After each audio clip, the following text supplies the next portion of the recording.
ano abusiafo na wotwe asan akọ apro abeto yembio ye wo adom yedaso etinkomo kwotare mu nyinara ye unu usua ntawantawadi kese no osi the great controversy last week ye di adusua na etoso enan na ye de bro osi standing for the truth na wotwe mu no ye hwe adusua etoso enum osi gidie a ejina bibiara ano ye twe hu abasisia.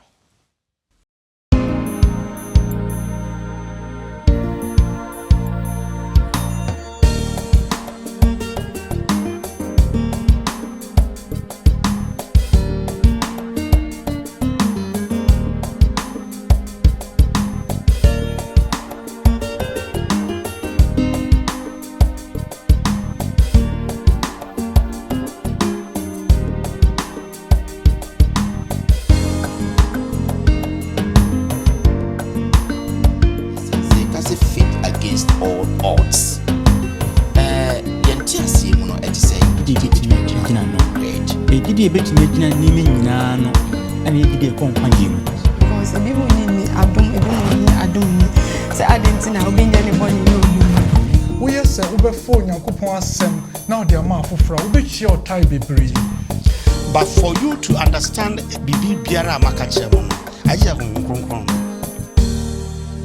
Amande hye abusiafo adofo no mo a mo hwe ya mo ben ye ne mo amwo achichi nyinara ye be ma mo akwa abasoronko na fe ye de enchi asoronko so efri yen aginkwa Yesu Kristo so ebre mo nyinara onyankopon so ensanhyira mo se de biara da mo de mo fidie e de to London Ghana memenda kwancho for Sabbath school na fe chosem mo so empensen mu maboafo no aye krado na atwi mu no ye hwe adusua bi a ehohia pa ye wose gidie a ejina bibiara ano maboafo na aye krado mu ba beboa na fe ye de adusua mu empensen mu e de abramo ansana no ma mo mayen kotie enwum emrasisia. When peace like a river attendeth my way, when sorrows like seas billows roll, whatever my lot thou hast told me to say, it is well with my soul. It is well with my soul. It is well with my soul. My sinner, the joy of this glorious thought, my sin not in part, but the whole is nailed to the cross, and I bear it no more. Praise the Lord, oh my soul. It is well with my soul. It is well with my soul. Oh Lord, haste the day when my faith shall be sight. The clouds be rolled back as a scroll. The trump shall resound, and the Lord shall descend. Even so, it is well.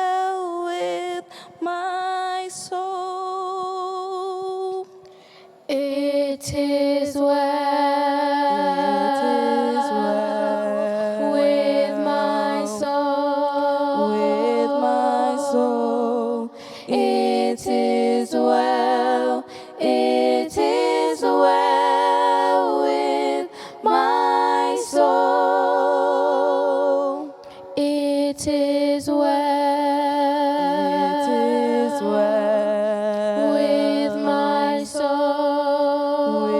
with my soul. It is well. It is well with my soul.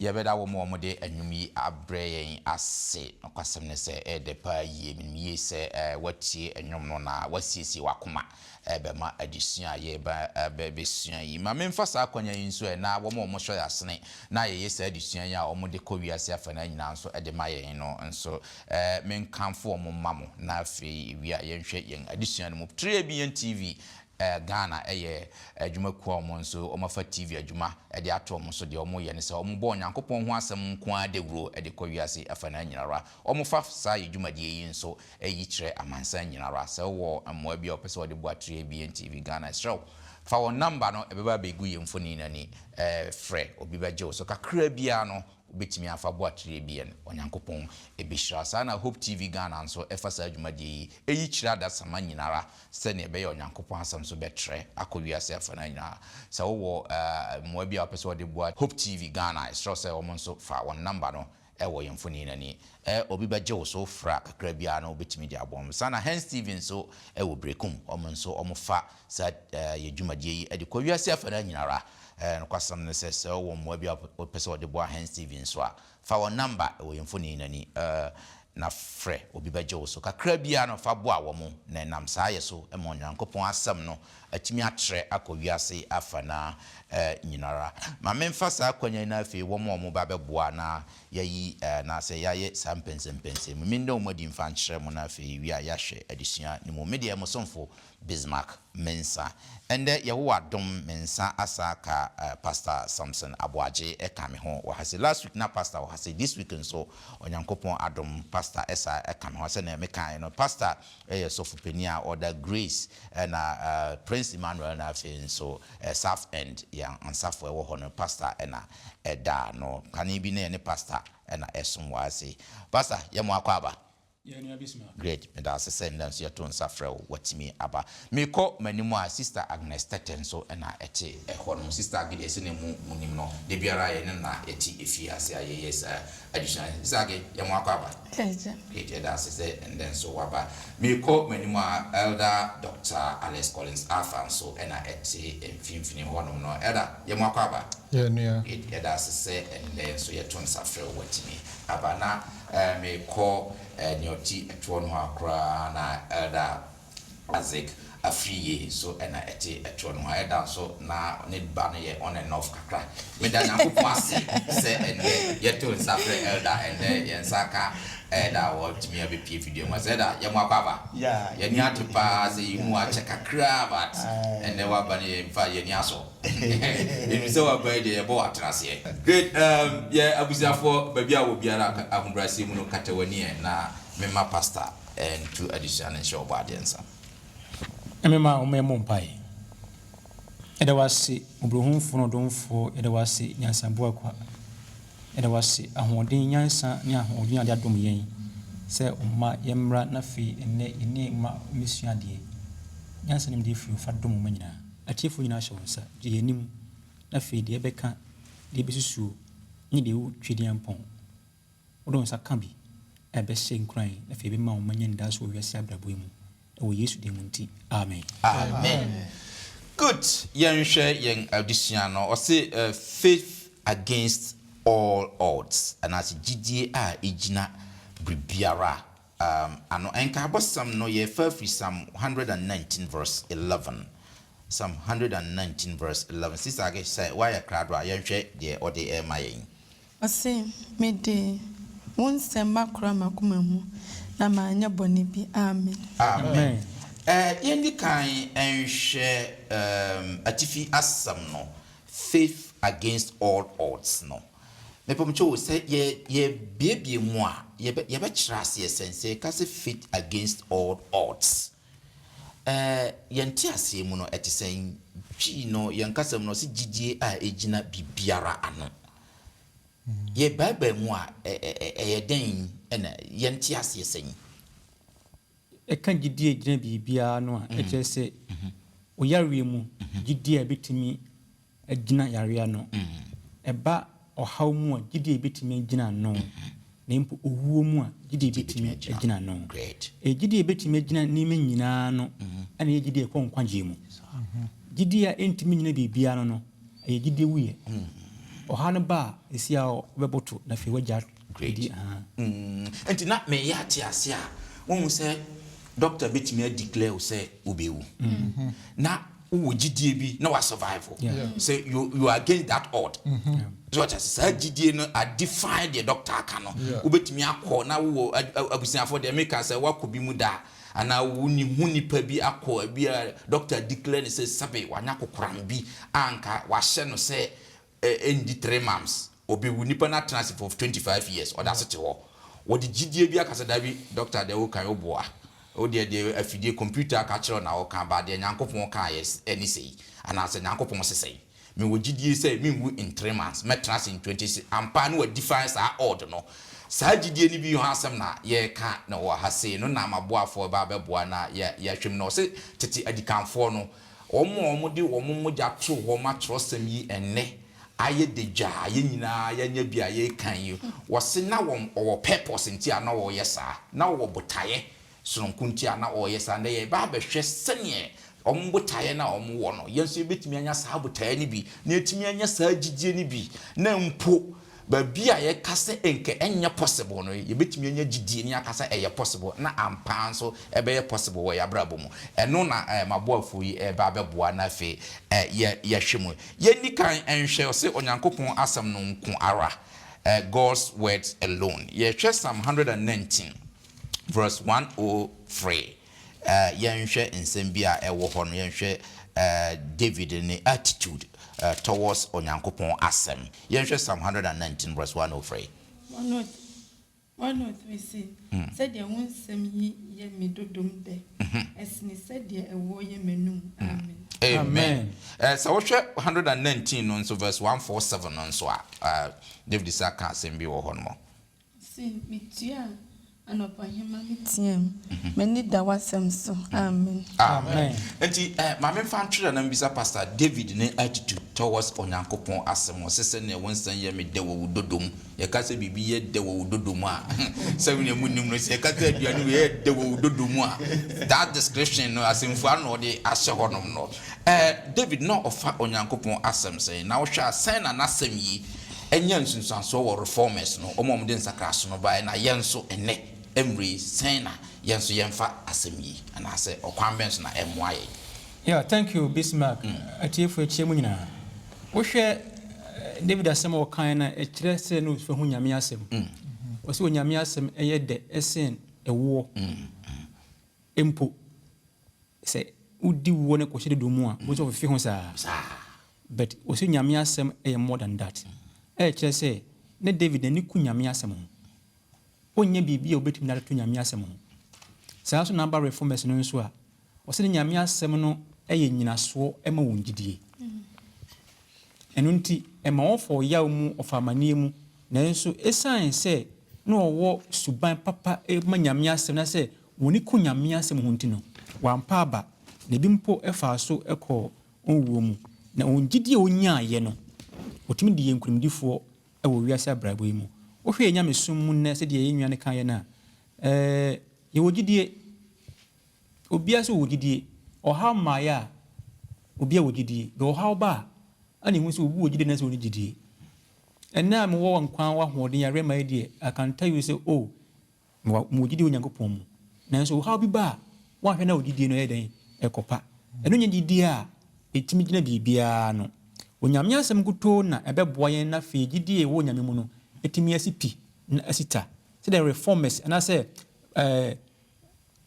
reformers no ehya ase no omunya gidie awurade mu no ene nyame asem mu no enne yen so yebetumi esua won na fe yetutu na mo ekonkwaje mu bra yedi gidie a yebetumi agina bibia no asum nyame ewo yenyame sum a ekoso wiase bra awie mu yo Medase pastor say wa ye ne sa abusiafo ye hwe okwan ya befa so na igidie atimi agina bibiara no se ne adikanfo no ye pastor adikan abiebi anumu de amaye ye nto aso na afi ye nhwe ye redane onyankopon asem no eja osi ye dane onyankopon asem eja ama nchini ma no ye nhwe 2 Corinthians chapter 4 verse 1 to 6 ye nhwe asema ewo hono efasa de hu 2 Corinthians chapter 4 verse 1 to 6 no.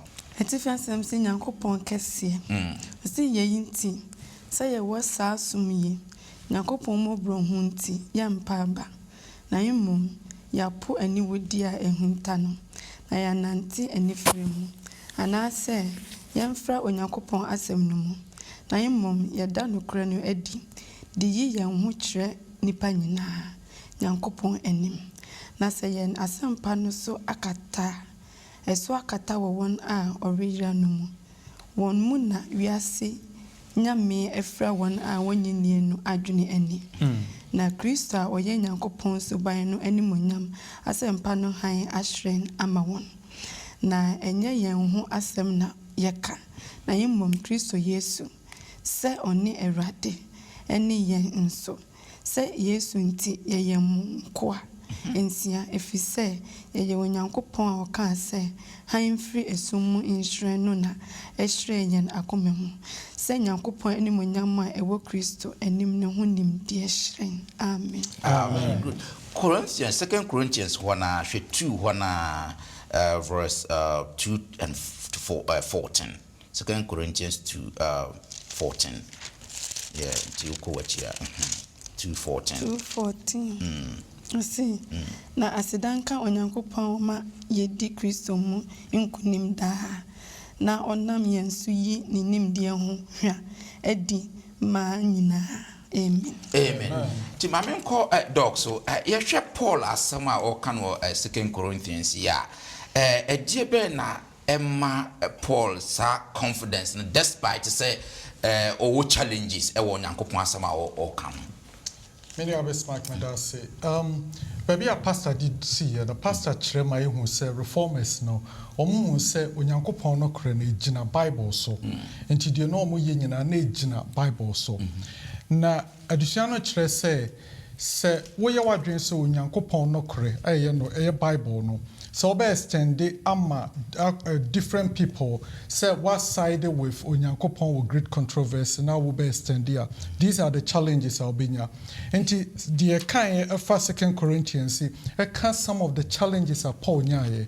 Paul face you how be brave ne hwia no any the ye ni nyina ye pese kunu nyina no na ye say ogino Onyankopon no kre no so. No pese odi Onyankopon no kre na wenya no e ma afoforo nso enya bi. Na wenya no Paul gidie ne say no nim no kra wahu no nim say Onyankopon bo hye bia wa hye bia e no kre na say ugina mo Onyankopon a na motai no mpokra no onyame bejewo na omaye mfanto ho reformers abrantie bi a friend of William Tyndale William yi no ye German or ye we say who grew up no ye na dwen say or the Bible no kra na wahu no the beba England na at the same time, so now Wycliffe Bible no train it was about 140 years. Now situation on the true Bible no sometimes now there was minor errors or correct into a so be yes sir into a for more for no more year juma or more trotro be brave a wana omote say jumadia yenua Tandle ayeni ti omoche no in AD 1536 ewo Belgium omubua no kumfo na ansa na no ngoma wa ye adwuma wa ye no bebre omo manuscripts bebre omo file no omo hye na ansa na omo ebua no kumfo no ansa na omo kono no oni Tandle kan sembi o se Awurade mempaye ye ba ko pe se ka ohino wo England kana koma na adwumadi ampesa me yesa Bible ebetima dru England no ma ne mmra so o kan sa na ekun no nanso Onyankopon asem bia waka bia no kore Onyankopon asem Bible to me wom Onyankopon asem enkwa wom se wo ye wadwen se wo be side with God e wo great controversy no kore mu na wa Onyankopon asem akɔ afoforo hɔ a onyankopɔn bie kwan ma abakɔsɛm kyerɛ sɛ yɛku onuatandle ɔmo hye nneɛma no they thought sɛ ne vision sɛ ɔde onyankopɔn asɛm bɛba England no was over nanso na onyankopɔn wɔ plans ɛfiri sɛ exactly 4 years ɔmo kɔ no wie no exactly 4 years ɛne published the first King James Version. King James Version a krom ha ɔhene na commission ye ɛma King James Version. King James Version no approximately 76% of the Old Testament no na ye nneɛma a onuatandle ayɛ agu hɔ ansa na yeku no na about 83% ɛyɛ nneɛma a wayɛ agu hɔ ansa na yeku no. And he just said, just 13 years ago, 2011, King James Version celebrated 400 years. 400 years. Yes. They thought they were killing him. No more just so na or must say when Yankopon sem abontin. But no share Bible mo one of the most popular version can buy King James Version. Yes, yeah. One of the most you just say a very authentic King James Version. Yeah. 30 years ago, almost celebrated King James Version, 400 years. At that time, no what 1 billion in print. That's right. A Jumana, Unyatendo, Yamefano, so yeah, no. Na Papa Rune or Bronsam, a say, or say no by Okono. Nanso Wuntimun say, Unyankopon, a Jumaka. Or can't same be our Revelation 14:13. I made the power. So then I heard a voice from heaven say, write this, blessed are the dead who die in the Lord from now on. Yeah. Yes, says the Spirit, they will rest from their labor, for their deeds will follow them. Or for asama ye pesi ye kanchero ne say, onyankopon asem eye nokre. No onyankopon asem na ejina great controversy nokre side no. So yes, how do onyankopon asem be ye adwuma. Wo yes se wo be fo onyankopon asem na ode ama afofra, wo be hie otai bebre. Nanso gina sagidie no. Sene Paul face challenges, sene onuatandle ye kun no kra no. Anom je so mu kun no say ne nwuma no. Revelation kire say yemfo onyankopon asem abrabopa ene ye onyankopon asem na mpo ye wu a ye nwuma pa no ebeto aso asona ho. So me da say dog why ya dia pa busiafo yeguso aye hwe gidia ejina bibiara ano so wo hwe illustration na dog ede amaya na yeku sa onua no nanka dwumadi a wodi ama bible no atimi a kyekye mu akọ kasa hodo mu na afi atimi ampo aba England nanka omu fi se eko awiye gidia wo gina ye no it was against the odds say obi anka yeku no nanka me bibia no nwuma nyina ya stop no. At 2011, you celebrate 400 years at King James Version. You see, that kind of GD, no, and I come asem. I was yen to us near share or say home no be any. You sure Okwanya home non so effaso a bue any. Member that a free abamu ewahase by Yendi Kanka John 14, 25, 26. Now for yen share John 16, 13 to 15 and so. Yen share first of all John 14. 25, 26. 25, 26. Me wa munchen na America mo ye no. Na ochijinafo a ono ne honhom konkron amaja besoma no medin mu no. Ono na obetwerɛtwerɛ mu ne ɔma nyina na obɛkae mu de maka mu nyina. Amen. Amen. Now who ko wanim 16, 13 to 15 also. 16, 13.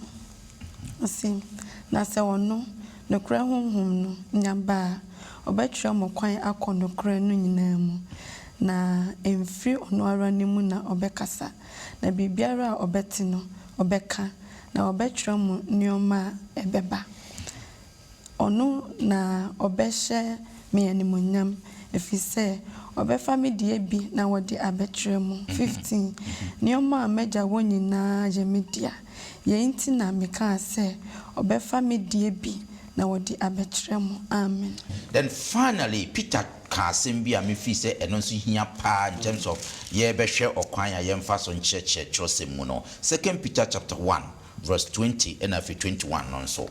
2 Peter chapter 1 2021 no. Mohuni ye kane. Yes. Se atwemu adisem biara ennam onipa nkyerɛkyerɛ so. Efi se adisem bi amfa nipa peso mma pen. Yes. Na imom onyankopɔn nipa kronkron so se de honhom kronkron no di won rekro no na okasaye. Amen. Amen. Yo, edafi yan show in terms of sene ya ye kyerɛkyerɛ sem mu no. Sena sa akinkan sem mfoni ben na etwa kyerɛ. Yo, me na bismarck me da se pa. In fact, ade we ya ye besua eye ade a ɛho hia pa.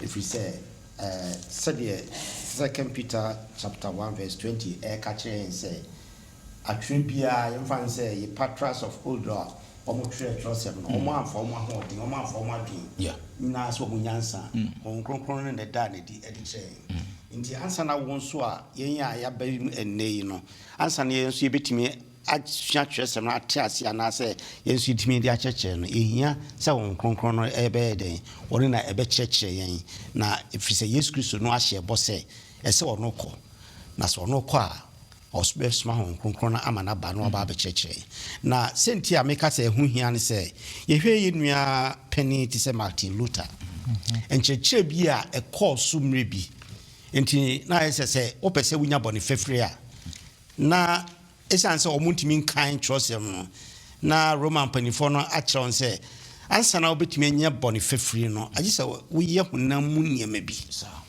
inti Martin Luther se ebrebi o hia bone fefre pa inti ese o climb steps o dinin kutudwanim wia nin kutudwanim no wia nin kutudwanim sa ma nenim nyina ne nanum nyina prapra moja se de be ya obenya bone fefre na wo se one day enu nya kwanya bi wo university a wo sua o kinkan niema no enu kunya Bible no kae no kunya Bible no kae no asem che se hon kronkron bie nani enu hu se Boniface no enye wo nwuma enye de wo beye enti ne bismarck no ma kuto dwe mu nyina pra moje se ade no eye akyede bi efi onyankopɔn ho ena odi mayen na hon kronkron no kuto ena ebiani in fact na me kan Psalm 18 verse 28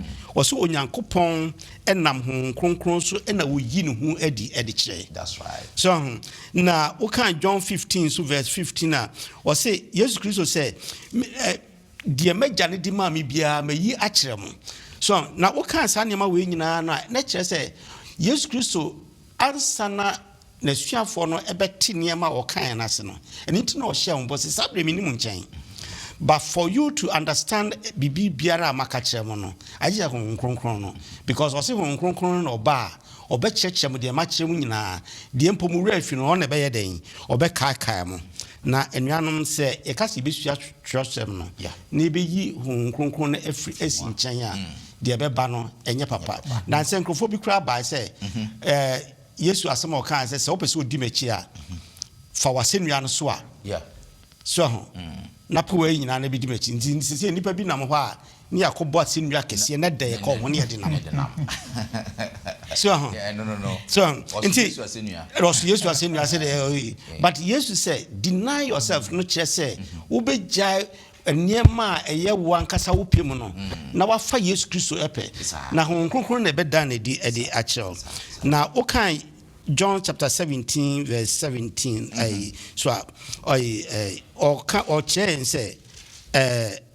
hon kronkron no ebe sanctify obetew ye ho so nti obetew ho e de wakɔ nokure nyinam nokure na ebetew ho ednam hon kronkron so e na be ma ayeden watimi atew ho na watimi aye na osa kyerɛ sɛ hon kronkron no e na bɛboa hon kronkron ba e be convicted obɔne a waye nyina no obeyi na di akyerɛw. That's amazing.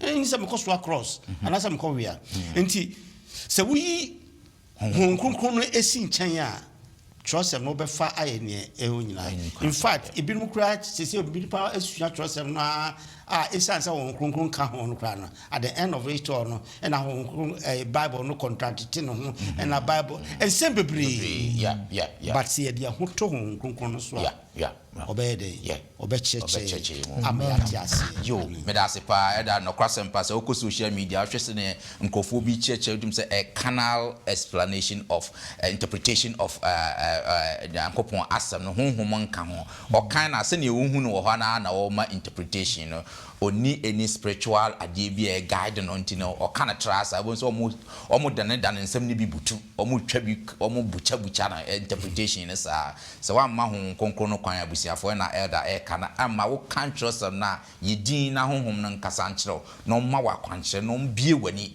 na timiti asem na wo kan ye na se ansa na wa hya ase se wodi be ye adwuma nyasa wo be kan krofo bi o mo se o mo kan baabo a che se o mo nkɔ winwira o mo kɔtase o mo kɔ winwira sa wanhwe ya no akwa ye nto aso na fi ye nhwe se Christ alone, grace alone, and as a Christo nko ara adom nko nso ara ye nhwe Ephesians chapter 2 verse 8 and 9 na fi ye nhwe Romans chapter 3 23 and 24 no nso asema ewo hɔ no mo na ye nhwe de betimi asua free nkwaje ho efasase mu emu Ephesians 2:8 and 9. Na adom na wodenam gidie so agye mu nkwa. Emfiri mu ara. Enye eye Nyankopɔn akyɛdeɛ. Emfiri nyuma mu. Na obiara hɔhɔ ne ho. Amen. Amen. Romans 3:23-24 no. Romans 3 23. Yeah, 23-24. If we say, one yina ayaboni, na Onyankopɔn ni monyam abɔ na wɔde na dom nam gidia ɛwɔ Kristo Yesu mu no so bu wɔn bem kwa. Amen. Amen. Great. Say obetimi di 6:23 no so aka ho a ba bia wo na 6:23 na. 6:23 so say. Na boni akatia ni wowo. Na Onyankopɔn adom akyɛdeɛ ne da nkwa. Yen Awurade Kristo Yesu. Amen. Amen. Great. Say Easter ge wan kasa mepese wo be kasa fasade. Mfoni ben na sa kinkanse we nyina etwa kyerɛ in terms of nkwaje ankasa. Me da se. O se Yesu Kristo ne nkwaje nko ha. Yen ho se Yesu Kristo nkwaje no ode amaya te sa akyɛdeɛ bi. Enye emfiri yente se ne efficient ekanye no na oti ansa na betimi ate sa de na se je se honkonkon no na bebo ama ya gye di se sa enkwaje ne wo homa ye because ebi mu ni adom ebi mu ni adom ni se adenti na obi nya ne boni na obi mu esum bi o ha sa den de omoni na ni nhia akora because enye sa neti efisese ye ba onyame mu a pepeye ene Onyankopɔn pepeye de enka dresse wo ye boni a enka ese wubu efise no ye boni no no ogu enso so Nyankopɔn Yesu Kristo na adom ti ode ne ba onye boni da ebewu ye se ne be ya me manyankwa na won so be nyankwa enti sa de se na enka ye kan wo 3:23 no ya boni enti enka ye se enka ye wu enso se asempa bi wo honom asempa no ni 6:23 na 6:23 no ka se boni akatua no owu Nyankopɔn adumache de ne dankwa no enu nti menu mienu se na eda kan se ye boni na ye kosra Onyankopɔn ye domfo no mobonhufo se ode ye boni na beche no atenye fini antene ho enu na 1500 na Martin Luther sorry ye ema Europe hanem ni ho asem nyina hyetaye ama ka se sola scriptura Nyankopɔn asem ko a na ye digina so na emfiri nyuma mu na se nke firi nyuma mu di anko bia ne ho betimi anyankwa afise o se ye papa ye mpo ntoma gofi enti Martin Luther sabe no preach na nkofo gide fise na Romans ne di sum bi buni python nkwaje ne ne ma jinkofo sika but on asem no ka se Onyankopɔn kwa na nipa ba ebeti asem no etie na ma fe do mo de o makoma amma Nyankopɔn ama nipa hu se sa na enye ye modemo na ye be ma ye de anyankwa na ye Onyankopɔn adom ni nkoto na betimi agye ena na me bisa se adom ni nti ene ye nkoso nye boni Bible say there be that.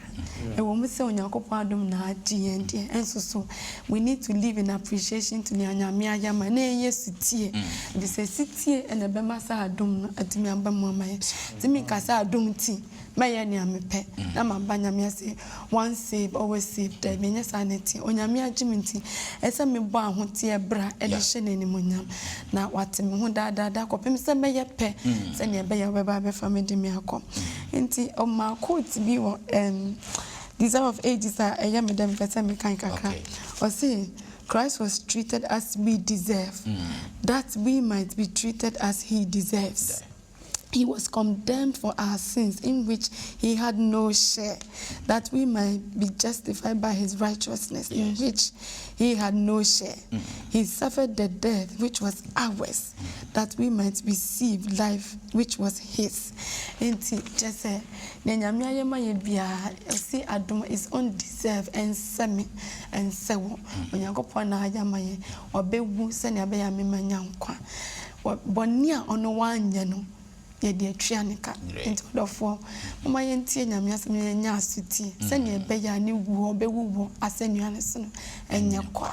Yes, me that say sister Gewa Church mupa onyankopon enhiraw abusiafo se ne he gusuara he hwe no ye hwe gidie ejina bibiara ano maboafo no aboapa ye omoboa ebi yadwene mo ye hu okwan ye betimi agina ne anya sa gidie ya ejina bibia anui na fe no na ye hu se class nko a adom nko a na ebetimi age ye nkwa adom no nso enhye se ne all kan ye nkoso ara enye bone the only ade a ye de be kire se adom ya accept ene se ye believe life wa ekire se yaje adom na tum ene se ye be ye enuma na ye bibia ebe se de ode adom no e de maye no. That's the only way ode be hu se yaje adom no. Sansa adom no se wanje a wonsa entimi enka sana etie yento aso ye na fe ye nhwe or say obedience the fruit of faith and as a city gidi aba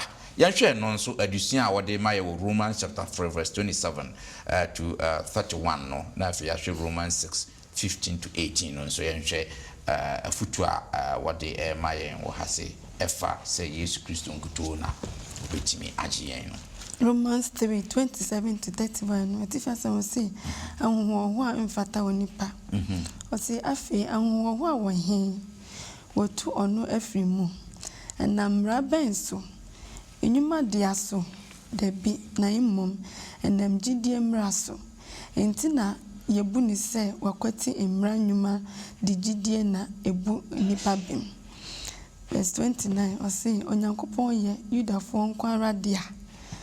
Onye amanamamufo nso dia bi ampa oya amanamamufo nso dia nso se etisa dia na eye onyankopon kura ofrigidie mu bu twetiafo bem no ara na onam gidie so bu momrontofo bem 31 ene na yenam gidie so tue emra no ana debida na yimom Yama emrano asitim. Amen. Amen. Good. Yento aso na yenhwe Romans 6:15 to 18 no so sene all kan wo hono Romans chapter 6:15 to 18. Verse 15 we say eni na edien ye bone efi say ye nimra ase na yimom adom ase debida munim say de mude muhuma no se nkwa na mutie no se bone a ediko owuo mu dio asomra ediko tinini mu dio ono a mutie no ara na ne nkwa ne mo na asedanka onyankopon se mo aye nkwa pen na afei mufri akomamu abre mo ase Abraham aso ase ama enkyerɛkyerɛ no subaya ode mo ahyɛmu no etini se na mo ade mo ho wo bɔne ho yi mo bɛyɛ tinene nko amen. Amen. Sister, give me that as a pass.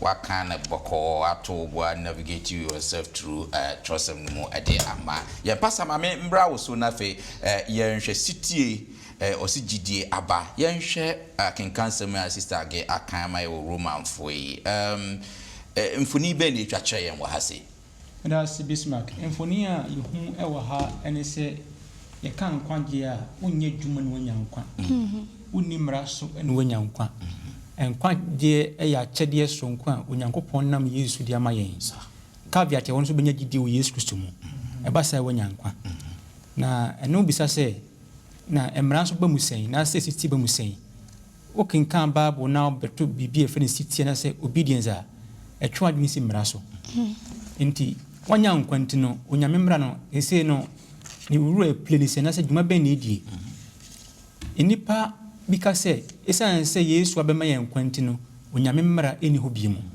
ya tronkyere kyere a emfi nyame efro bonsam Yesu ebewu ye esan nipa bone nti abewu yen ye gien firi emran asudi ase e de aba adom ase adom ase e won kyere se yenye bibi eni anyankwa Yesu de nkwa ma yen na nkwa na Yesu de ama yen nti no edi mmara so ye ni mmara so ye nyankwa that's right mu esan se nyame age yen nti ana ye di mmara so ana nti na edi mmara so nyame age yen esan se ye kyere ye ni so ene odo a ye woma de wage yen no if you say o se wodome a di mi ahyede so enti nipa bi ni ho ase me de mi di mmara so nyankwa in fact obi obeka se wo di mmara so nyankwa no na sabe wonti nyame so mase na wonye Kristo ni na wonye nyame ba because wonti mi ni mmara so nyankwa okọ Roma asumu a de Martin Luther no we akọbọ for ni enu ye dwuma o de kọpẹ nkwagye wonni pa ntimi nye dwuma enkọpẹ nkwagye okay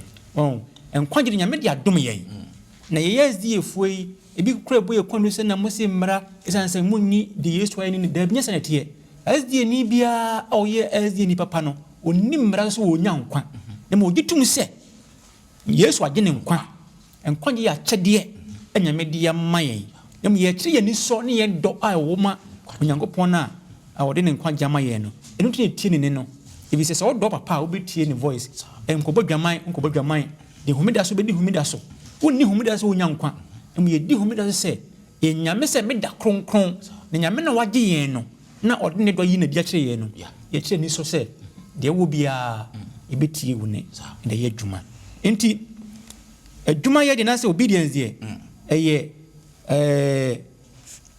aduaba na se gidie so aduaba no gidie awo no na eboa matimi tie onyankopon ne na de ye dwuma se onyame ade nkwanti metie nyame ne na fe asiuye na awiuye o Yesu din mu nti amen amen me da se papa sa kana me kana se on se Yesu an no ka se reformers no mu sua nyame asem ne pa e mo mu sua no mu nya gidie no mu nyini mo nyame mu no se nyama bebre to mo ye kumbi mu ye hyebi mu mo ye gye mo niema ni nyana mu gidie ni ikoso na me bisa me mu se adentina ye tia so na santo bit mi didi atem keka na se yare kwa no bia me hwe se ye jaya sorry ye purpose aye de sim nyame ni sen purposeful life won nyame mu no nyame hu ye mobo because say ya nyere ye hu a ebe ha ye because we share Hebrews 11:10 na we say na or train kura e wo fapem a ne chichirifo ne ne yefo ne onyankopon ene na sha omudi nti a ne atu omu bia na oma mpa ba na meme yare yosofo measurement ni sima jan so ya hi na meko onyame hu ye mobo na ye nti Yesu ye gidie ntintim na ne betu ye bia be antu ya sabam ne ntimagina no if corona omudi omani tus ne enso aye de abi amen me da se pa say so hwe additional ni animu na oka nse omom de nsakra so ba yo se no om life no mo purpose enu nti na ota bie ba ye no omugina ye because na they had a purpose nti say sabe o osum no mu na se na wo kan wo yare ye obi amesra wunti wo se wajaja na ndie na ye bebisa se a purpose a enti wo de som nyankopon no eno nso e wo hinfa it can be sometimes a idea but yen hwe na sa abusiafo se wo tie ya omo de nsakra so pa ye no omo de na etu ogina omo so ekum gina omo so ye be hyew egina omo so nanso enam so no mo botaye nti they did what they stood for the truth won so ne wo purpose a wo de te asafu mu no ene sen ene ne say bia me yare a ya mesra me ntimagyae anase eno ne sei yandwene ho ne yanhwe se ne esitie eda na pese okasa I say maybe the same topic in drama and say obedience is the fruit of grace. That's right. If we say obedience, the fruit of grace. Yeah, and also come. So, so if we say, what kind Ephesians chapter 2, 8, 9, 8 and 9, or so what the abdominal and AGS. Ye dear, yeah, what the abdominal AGA. When you remember on the nipper boost on the air bonnie, because so define it bonia, or say, yeah, so, yeah, anonym rattle until. What say what the adona agien because there was nothing bibi biere ni ho aye betimi aye enya enkwaja na say yenya boni free sir so bibi ni ho aye betimi aye they said the Martin Luther me aso for ekaka ho ye kan ho asem nyina no ontimi nye nti Yesu Kristo hu say anase onyankopon efri ni dom no say nipa ma bom so omsef so na me ka chen say da bo be diduaba ewu na mo be wu na ye ko diduaba no eno onyankopon say ko hwe me yu eno onyankopon say no I love these guys me pemo asem me dom ntine meye bibi amana abesi o manan ena Yesu Kristo onyankopon de ne doba Yesu Kristo ebesi na nan in fact what kind of verse 10 no I was say for we are his workmanship created in Christ Jesus for good works which God prepared beforehand that we should walk in them. That's right. Inti nyuma pa onya mehwe ese ke be nantimo no yentimi anan nti se odi adom na agien dia na ne adom na ebo ho kwan ama se ye be nanti nyuma pa no a yes onyankopon boy free mfiti ase no so inti wontimi ka se what the aduna jiminti no sa niam boni na wo ye no be koso agi no koso enti se me de toa wo de no so na se wo de adom na dom ya na wo se Yesu tie amen enti na wo de sutie be share e ho no me da se pa da ma mentie finally in free dog ho na be sorry addition is afutu wo de be ma achiefo many abes mark manage emphasis on the my about say when you na so de sum nyame ne say on say reformers see any the issue na ma ye hu say omunyina so ne say no mo twen corona onyame se o hihya ma omo no enti sinema kitenkete a ma some of us edru ba bia na ye basamu ye to say ye ja sorry no san kofo no san ma na ha omo na me de mesrance onyame ema disuen ye hu de enti a ye so nyame na ye fe ho ntwe nyame na se otaya ne nema kitenkete bi ba eno ama ye abasamtu yo madam ase abusiafo ahase na ye de yadisua na ebetwe adisua no aye kama pa yembre no so aye be me yese yenyina yasua adisua yi ya tragu yakoma pono so ibipia bontina ye sefata se ye de bobra wona nsan wiasi mu ye de abobra se na Yesu Kristo pie ba ne pray no so no ye na ababatu yensa ye sacha o ye fata onyankopon enhram se mu de mo afidie di ato se next week no so ye de adisua foforo na ye de bro kra next week adisua no so se na wan yi hu free we mu no sa na ye toto asro se next week no so me yi hu free mu ebeboa ye empower ye heaven akontumu katwani na afemi ma pastor enhira sokra emaye yeda wasi mubruhunfo no domfo jabatam pampempen so a wodi adrei umma yababa wasimmu umma yatie so atie guasopamu bo na duaba wadua intimi so aba wo han mo ho yesrewara ewiase yisum na ono kre yatoatwe ne tietia so obi e ka ne ope nanso enne wo bie ne amiahu se enta wanta wadi eda obonsam ne Yesu ntem no ekoso na ekoso impo o Bible ntekyeremu mu yesrew de o cheche bone ntimi fanya dwuma ene atiefu nyina etimi aso aba oha ne mo ho ahyode no nyamo kyerɛ wo bɔ na tuo no mu kyerɛ yɛn ɛwɔ Yesu Kristo din mu nti amen amen amen